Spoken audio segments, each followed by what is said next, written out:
रिक्षात बसले तरी यांची चर्चा होती. भाजी घेतली मी, तर भाजीवाले पण बोलले, मी कोणाला देणार तुम्ही वोट, कमळ का? तर बोलले नाही सौरभ दादा. म्हणजे मी सगळ्याला एवढा पूर्ण म्हणजे अर्धा एक तास हे आणि आम्ही फिरलो, कोणाचं म्हणजे कमळ कोणाच्या तोंडात नावच नव्हतं. सौरभ दादा. घनसोली प्रभाग क्रमांक 9च्या शिवसेना पक्षाचे अधिकृत उमेदवार सौरभ शिंदे यांच्या प्रचाराचा सपाटा सुरूच आहे. प्रचार रॅली, घरोघरी प्रचार, प्रभागातील नागरिकांच्या भेटीगाठी यामुळे उपमुख्यमंत्री एकनाथ शिंदे यांचे निष्ठावंत म्हणून ओळख असलेले सौरभ शिंदे यांची लोकप्रियता दिवसेंदिवस वाढताना दिसून येत आहे.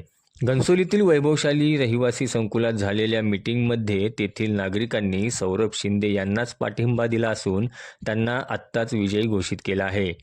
वैभवशाली या इमारतीचा पुनर्विकास करून हक्काची मोठी घरं मिळवण्यासाठी सौरभ शिंदे यांच्या माध्यमातून प्रयत्न करणार असल्याचं देखील तेथील नागरिकांनी सांगितले. तसेच बाजारात गेल्यावर सर्वांच्या मुखी सौरभ शिंदे हे एकच नाव ऐकायला मिळत आहे.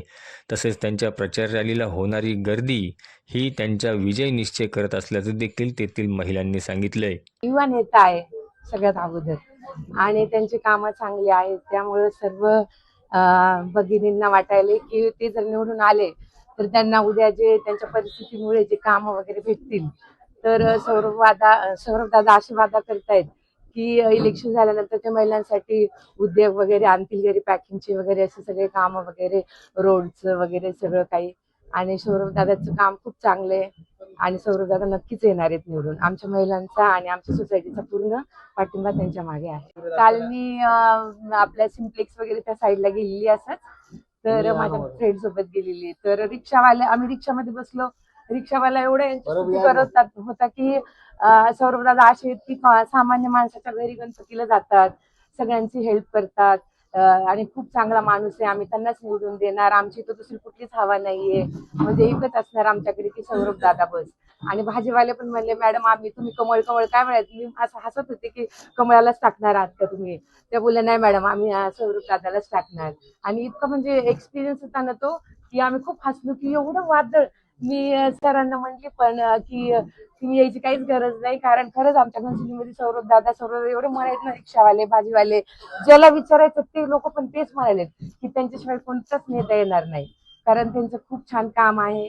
आणि एवढ्या कमी एज मध्ये त्यांनी एवढं म्हणजे अचिव्हमेंट करणे, एवढ्या जण ते म्हणजे काय जलजला होता त्या दिवशीचा की मी सांगू शकत नाही. की साधारण नगरसेवकच्या निवडणुकीमध्ये एवढं मोठ्या निवडणुकीमध्ये असू शकतं, पण असं छोट्या याच्यामध्ये एवढं असू शकत नाही.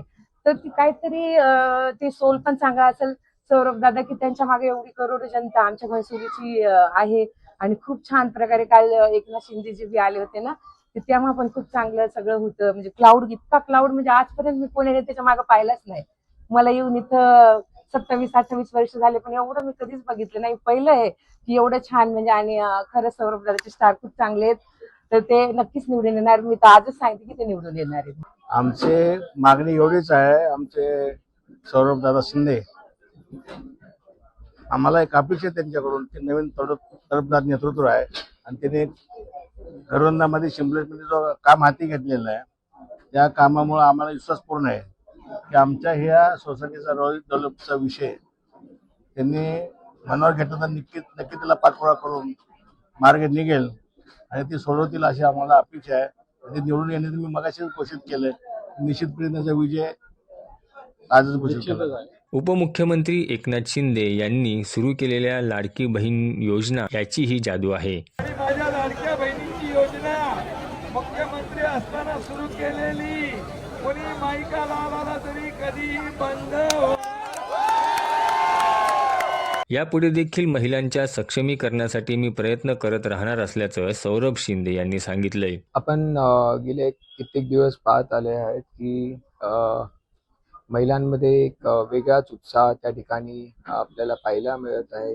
आणि हे मला वाटतं जे आदरणीय आमचे मुख्य नेते आणि उपमुख्यमंत्री एकनाथजी शिंदे साहेबांनी जी लाडकी बहीण योजना त्या ठिकाणी राबवली होती आणि त्यामध्ये महिलांना जे पण त्यांनी त्या ठिकाणी मदत केली, त्याचं कुठेतरी हे परतफेड त्या ठिकाणी आपण बोलू शकतो की हे जो पाठिंबा आहे तो मी समजतो की त्यांच्या या योजनामुळे आणि कुठेतरी मी कुठलं तरी एक चांगलं काम केलं असेल म्हणून ते मिळत आहे.